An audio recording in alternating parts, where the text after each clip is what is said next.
In the scripture, Jesus says, in this world you will have many troubles. I know for all of us in our lives, we really don't have to go too far to look around and see people who are living in extreme challenges. But the reality is when we travel the globe, we see people who are really living in hard times. Almost 1 billion people around the world today live on less than $2 a day. There's 63 million kids today who have access to zero education in their lives. A lot of rural communities in the developing world don't have access to clean water. And the list of challenges goes on and on and on.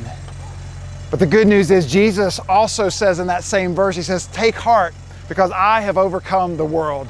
And the reality is we believe as Jesus people that there's no problem in this world that's too big for Jesus. We believe that it's Christ in us that is the hope of glory. And we believe that if there is a hope for humanity, it's ultimately found in Jesus.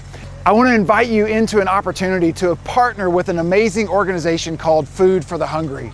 For over 40 years, Food for the Hungry has been going to the hardest places in the world to reach out to the world's most vulnerable. And they do that through sustainable community transformation. They focus on things like healthcare. They focus on things like education and disaster risk reduction and livelihoods, making sure people have sustainable futures, all built on a biblical worldview with Jesus at the center.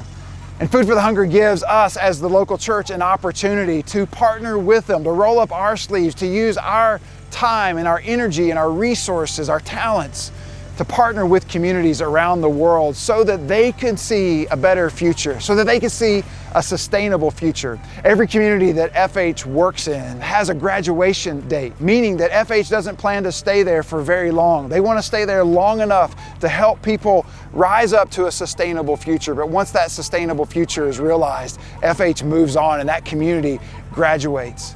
I'm standing outside of Lima, Peru today in a mountain range where there's 40 communities that are surrounding me.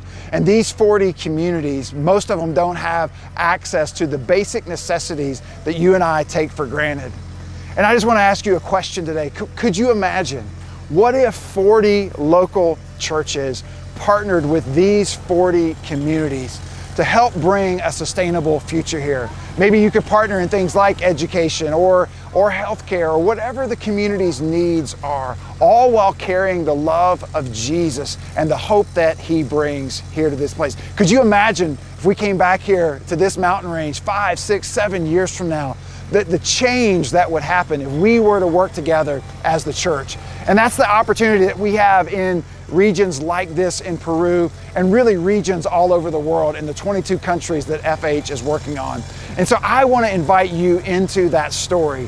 We have an opportunity to make a tangible difference.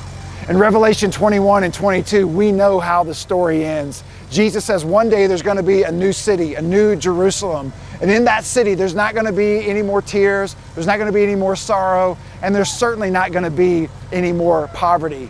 But what we've been called into is to live between that future city and the right now. And we have an opportunity right now, before Jesus comes and makes everything all right, we have an opportunity right now to be his arms and his feet, to bring his tangible love to places like this. And so I want to invite you as a local church pastor, as a missions leader, to mobilize your church to join us in places like Lima, Peru, so that we can live in the future city now. And we can partner with amazing organizations like Food for the Hungry, who have been boots on the ground for many years, sharing the love of Jesus in places like this. Would you consider coming to join us?